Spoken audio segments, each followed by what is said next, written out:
صبح کا وقت تھا۔ دنیا کے لیے یہ ایک عام دن تھا، مگر جاپان کے لیے یہ دن قیامت سے کم نہ تھا۔ 9 اگست سن 1945 کو امریکی فوج کا ایک بڑا جنگی طیارہ جاپان کے ایک اور پرامن شہر ناگاساکی کی طرف روانہ ہوا۔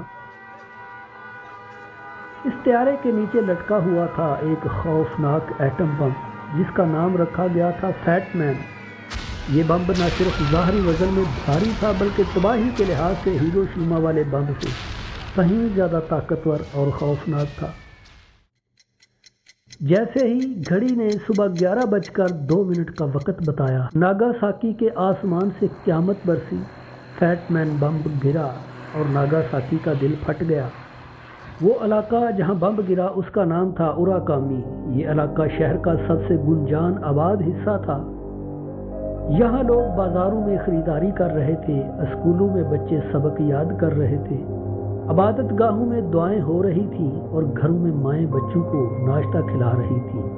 مگر اچانک سب کچھ جلنے لگا، لوگوں کے جسم پگھلنے لگے، درختوں کی جڑیں اکھڑ گئیں اور عمارتیں ریت کی دیوار کی طرح گرنے لگیں۔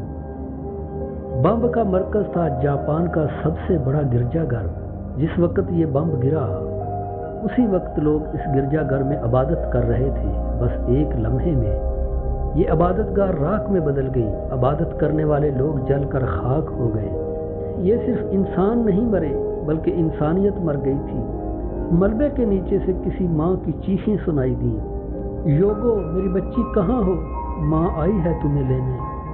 جب ماں نے اپنی بیٹی کو تلاش کیا تو اس کا جسم مکمل جل چکا تھا، مگر ہاتھوں میں ایک گڑیا کا جلا ہوا ٹکڑا تھا۔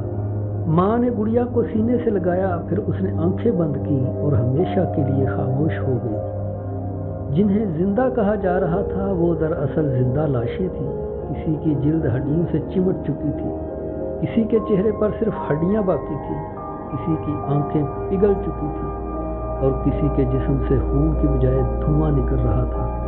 ہسپتال تباہ ہو چکے تھے، کوئی ڈاکٹر نہ تھا، کوئی دوا نہ تھی، صرف چیخیں تھیں اور آہیں۔ ناگاساکی کی فضا میں ایسی زہریلی تابکاری پھیل چکی تھی کہ آنے والے سالوں میں بھی وہاں بچے بیمار پیدا ہوتے رہے۔ ان کی شکلیں بگڑی ہوئی، ہڈیاں کمزور اور عمریں چھوٹی۔ ان معصوم بچوں نے وہ جنگ نہیں دیکھی تھی، مگر سزا وہ بھگت رہے تھے۔ امریکہ نے کہا ہم نے بم اس لیے گرایا تاکہ جنگ کو ختم کیا جا سکے، لیکن دنیا پوچھتی ہے کیا ان بچوں کی لاشیں امن کی قیمت بنی؟ یہ سوال آج بھی ہر حساس دل کو بے چین کر دیتا ہے۔ آج بھی ناگاساکی میں ایک بڑا مجسمہ موجود ہے جسے امن کا مجسمہ کہا جاتا ہے۔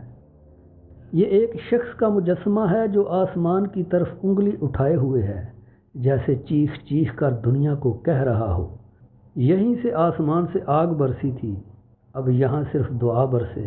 ہیروشیما اور ناگاساکی ہمیں یہ سکھاتے ہیں کہ اگر انسان نے وقت پر عقل نہ پکڑی تو آنے والا وقت زیادہ خطرناک ہو سکتا ہے۔ جنگیں شاید ختم ہو جائیں، لیکن ان کے زخم نسلوں تک رہتے ہیں۔ اگر آپ سمجھتے ہیں کہ یہ سچ دنیا تک پہنچنا چاہیے تو اس ویڈیو کو لائک کریں، کمنٹ کریں اور اپنے دوستوں کے ساتھ شیئر ضرور کریں، اور چینل کو سبسکرائب کرنا بھی نہ بھولیں، کیونکہ اگلی قسط میں ہم دکھائیں گے ناگاساکی اور ہیروشیما کے بعد دنیا کیسے بدلی، کون معاف ہوا اور کس نے معافی مانگی۔